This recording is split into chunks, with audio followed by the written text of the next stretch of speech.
இந்த 2025லேருந்து எடுக்கப்பட்ட ஒரு மலையாள திரைப்படமான Janaki versus state of Kerala திரைப்படம் வந்து இப்போ தமிழ் டப்பிங்கோட ஜி5ல வெளிவந்திருக்கு. இந்த திரைப்படம் எப்படி இருக்கு அப்படிங்கிறத இந்த வீடியோல பார்த்துடலாம். அண்ட் இந்த படத்தை பொறுத்தளவுக்கு ஒரு பரபரப்பான ஒரு கோர்ட் ரூம் த்ரில்லர் ட்ராமாவா எடுத்திருக்கிறாங்க.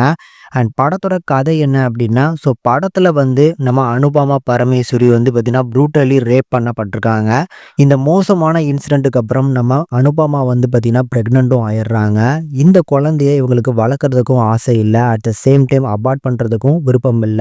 இந்த குழந்தையோட நிலைமை என்ன அப்படிங்கிற மாதிரி இந்த கேஸ் வந்து பார்த்தீங்கன்னா கோர்ட்ல வாதாடப்படுது. இதுல சுரேஷ் கோபி வந்து அனுபமாக்கு அப்படியே ஆப்போசிட்டா வந்து பார்த்தீங்கன்னா முதல் கட்டமா வாதாடுறாப்ல. இவங்க ரேப் மூலமா தான் இந்த பிரெக்னன்சி ஆகல. இதுக்கு முன்னாலே வந்து பார்த்தீங்கன்னா இவங்க பாய் ஃப்ரெண்டோட பழகி தான் இந்த பிரெக்னன்ட் ஆகிட்டு இந்த ரேப்ல வந்து பார்த்தீங்கன்னா பழி சேர்க்குறாங்க அப்படிங்கிற மாதிரி சொல்லி நிறைய விஷயங்கள் அவங்க ஆப்போசிட்டா வாதாட இந்த கேஸ் எங்க வரைக்கும் போகுது, நம்ம அனுபமாக்கு அவங்களுக்கு நியாயம் கிடைச்சதா இல்லையாங்கிறதா படத்தோட கிளைமேக்ஸ்.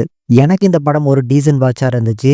அனுபமாவோட பெர்ஃபார்மன்ஸ், சுரேஷ் கோபியோட பெர்ஃபார்மன்ஸ் நல்லா இருந்துச்சு. இதை தாண்டி அந்த கோர்ட் ரூம் போர்ஷன், கோர்ட் ரூமில் வாதாடக்கூடிய எல்லா விஷயங்களுமே ரொம்ப இன்ட்ரெஸ்டிங்காக சில ட்விஸ்ட் அண்ட் டர்ன்ஸோட மூவ் பண்ணியிருந்தாங்க. படத்தோட கிளைமேக்ஸை ஒட்டி இப்படிப்பட்ட சுச்சுவேஷனில் ப்ரெக்னென்ட் ஆகும்போது இந்த குழந்தைய எப்படி வளர்க்கலாமா இல்லையா அப்படிங்கிற அந்த ஆர்கியூமெண்ட், அதுக்காக கொடுக்கக்கூடிய அந்த ஜட்ஜ்மெண்ட் எல்லாமே நல்லாயிருக்கும். பட் ஓவரால் டூரேஷனில் படத்தோட டூரேஷன் 2.5 மணி நேரத்துக்கு மேலே வருது. அதனால நடுவில் அங்கங்கே போரிங்னஸ் கண்டிப்பாக ஃபீல் பண்ண முடியுது. அதே நேரத்தில் ஒரு ரொட்டீனான ஒரு கோர்ட் ரூம் த்ரில்லர் பார்க்குற மாதிரியான ஃபீலும் நிறைய இடங்களில் ஃபீல் பண்ணுறேன். அதனால இந்த படம் நிறைய பேருக்கு ஒரு ஆவரேஜ் வாட்சாக இருக்கும். ஆனால் கண்டிப்பாக ட்ரை பண்ணி பார்க்கலாம்.